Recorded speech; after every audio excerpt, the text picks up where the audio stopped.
Hello, we are Elise, Alex, Kelly, Adam, and Neem. And for our action project group, we worked with the Center for Responsible Forestry. So, Center of Responsible Forestry, or CRF, they are a nonprofit, and their mission is to achieve permanent protection of the last remaining legacy forests in Western Washington. They do this through political advocacy, educating local communities, documenting timber sales, and they also do forest surveying. Why we should save legacy forests? They are complex and mature forests. They're also like really old and started growing post World War II, and they are critical for biodiversity, water quality, and salmon recovery. They also sequester carbon and are really important for preventing climate change effects.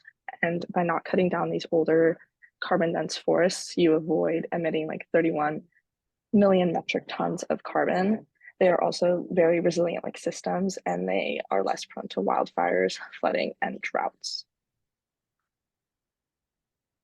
So in Washington state, there is 77,000 acres remaining of legacy forests, all of which are unprotected, and 40,000 are set to be logged just this year. And these legacy forests, they're spread out across various state land trusts, which you can see in the graph, and they're all like sold for different reasons, and the money goes to like different places.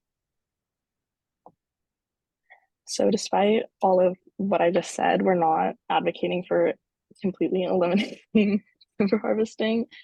The timber industry, it's a major part of Washington and the world in general, and wood is a really sustainable source of construction material. So it would be kind of ridiculous to ask for the end of all timber sales. Rather, like our group and CRF want to ensure that already existing and like really limited legacy forests are protected. So as part of our project, we went to a actual legacy forest. We went to Echo Station by Snoqualmie. We wanted to kind of see actually what we were advocating for and see these old growth trees. And it was actually a really great experience. So we ended up just kind of bushwhacking through this forest. There wasn't an actual trail. But Jim Oliver who's working with CRF and does a lot of forest surveying, took us through this forest, and we actually found some pretty incredible things. Some of the major stuff we found is a 64-inch cedar tree, which is pretty incredible. We found an old growth of Sitka spruce, which Jim was very excited about. I guess you don't see a lot of those anymore. And we also found a 49-inch Douglas fir, which very huge trees over here. So this is Jim, and this is us doing some of the forest surveying that Jim actually does in his own work.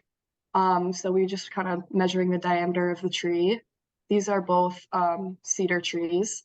And then in the middle, you have Jim looking up at that spruce, the Sitka spruce forest.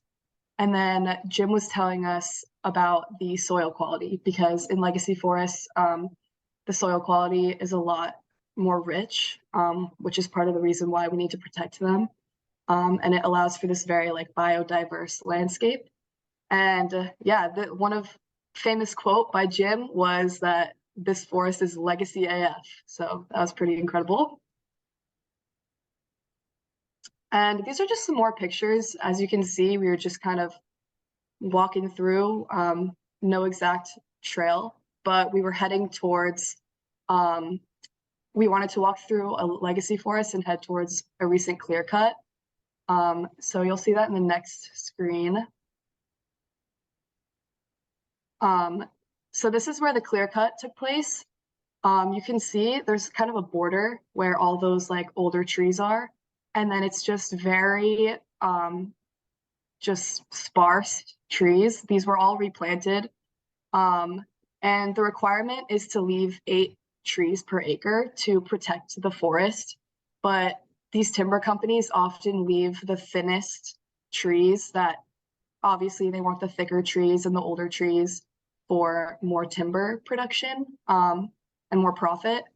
So all of these trees also usually end up being blown down in the wind because they're not strong enough without the protection of the other larger trees to withstand all of that. And yeah, as you can see, it just looks completely different than the previous photos. And yeah, it's very interesting.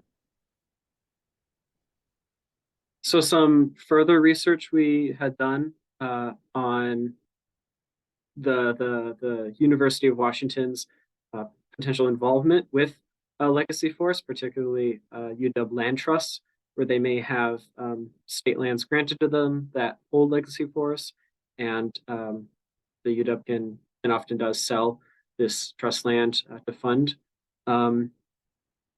for further funding. And so we found that in 2021, Washington Department of Natural Resources earned a total revenue of over $138 million. And in that same year, the University of Washington earned from these timber sales from these land trusts a total of over $2 million. And the acres that University of Washington has is over 89,000 of state trust land.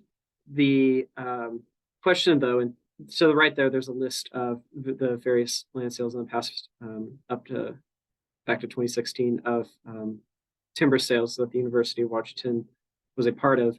A question that we had was where or how much of those state trust lands that the University of Washington holds, how much of those are legacy forests and how much are not, and if they profited from that.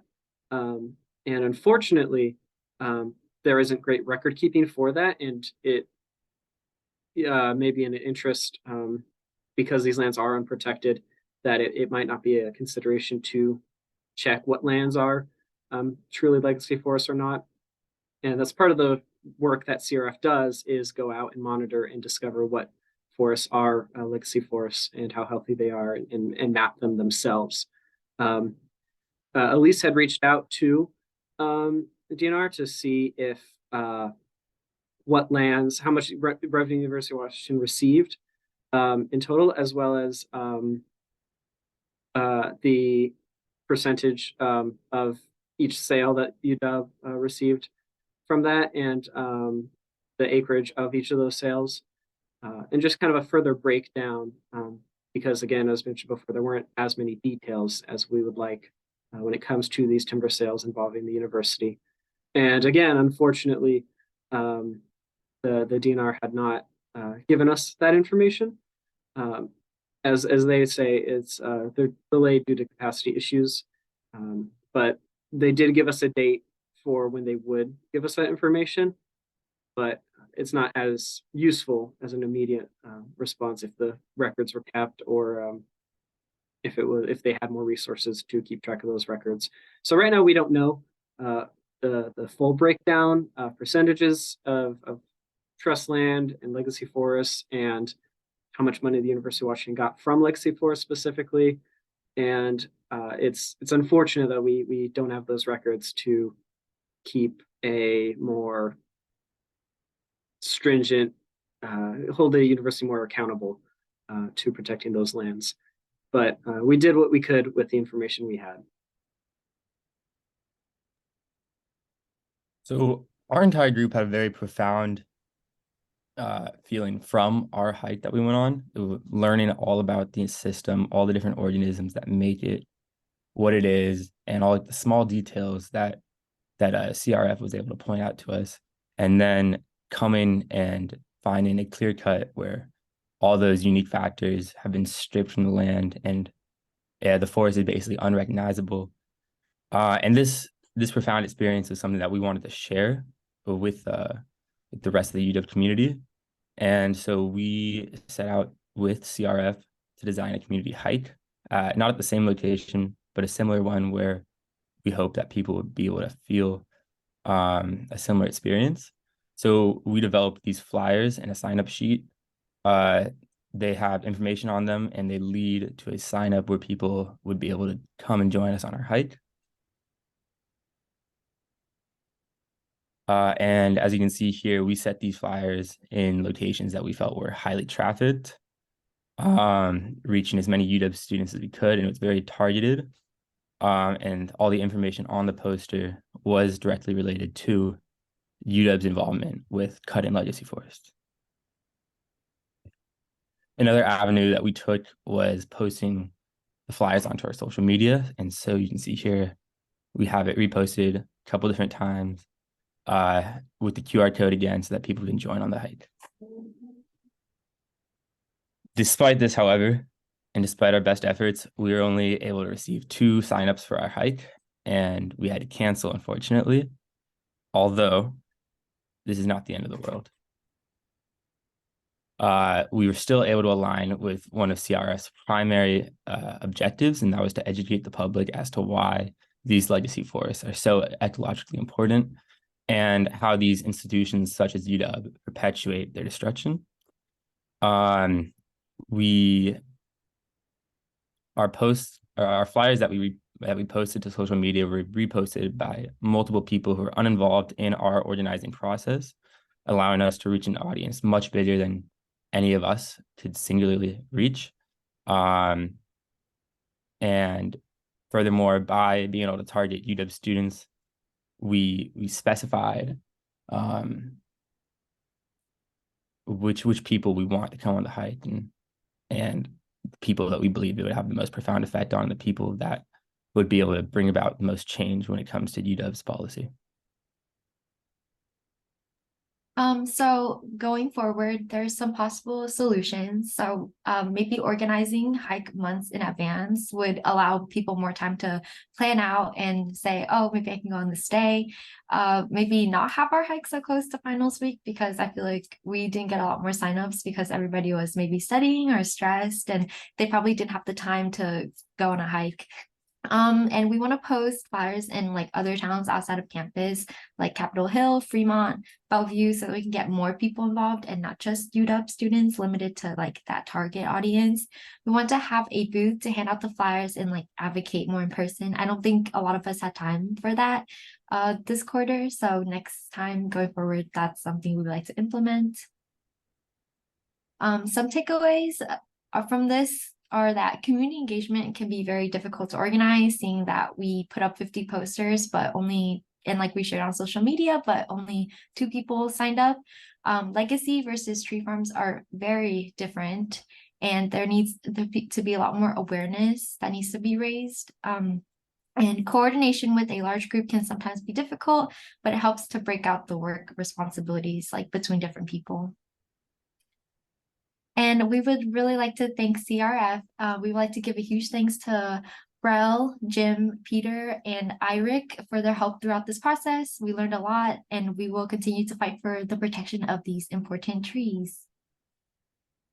And these are their socials, and you can figure out how to get involved. You go on their website, you can email, you can go on their Instagram, Facebook, or YouTube.